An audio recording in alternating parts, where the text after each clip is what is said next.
Black Americans had a bunch of great literature and authors to choose from in the 90s. In 1993, Octavia Butler followed up her 1979 bestseller Kindred with Parable of the Sower, a dystopian and eerie novel about wealth inequality, climate change, greed, and racism in the 2020s.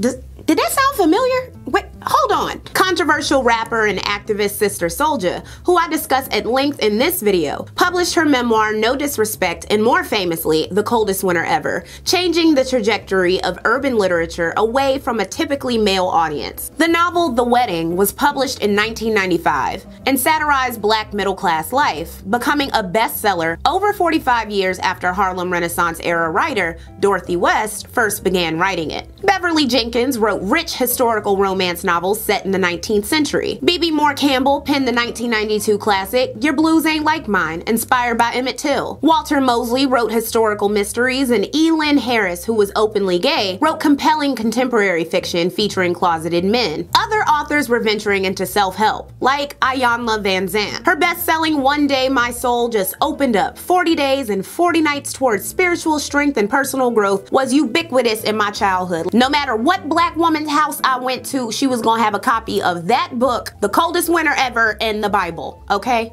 There were hard-hitting memoirs by Black men, too. 1994's Makes Me Wanna Holler, A Young Black Man in America by Nathan McCall discussed the author's upbringing, his stint in prison for armed robbery, and clawing his way to a middle-class career as a journalist. Monster, the autobiography of an LA gang member, was published in 1994 and featured the memoirs of gang life by the imprisoned Black nationalist Kody Scott. One of the biggest authors of the decade was Terry McMillan, who made the second largest paperback book deal of all time at the time for Waiting to Exhale. She earned $2.64 million and sold over 3 million copies by 1995. Her books were resonating with Black middle-class women. Wrote May Henderson, writers of what some are calling a new renaissance, writers like McMillan, B.B. Moore Campbell, Walter Mosley, Lynn Harris, Octavia Butler, and Nathan McCall have tapped a neglected market of women, gays, and African-American readers hungry to see their lives and interests reflected in the pages of these mass-produced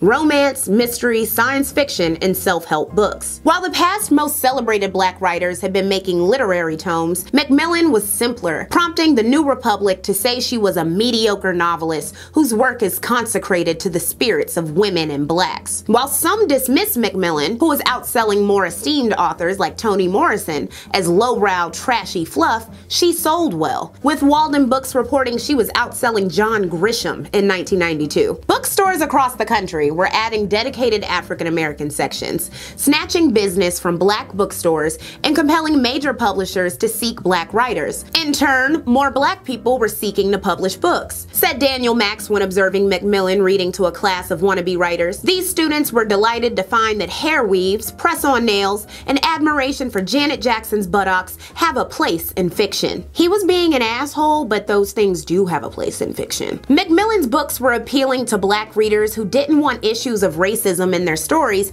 but who did want unbridled Blackness. McMillan's follow-up, How Stella Got Her Groove Back, had a first printing of 800,000 copies and film rights sold before publishing. 20th Century Fox knew it would be a hit because the 1995 adaptation of Waiting to Exhale, directed by Forrest Whitaker and starring Angela Bassett in one of her most iconic roles, was made for $15 million and racked up over $66 million at the box office. Get your shit,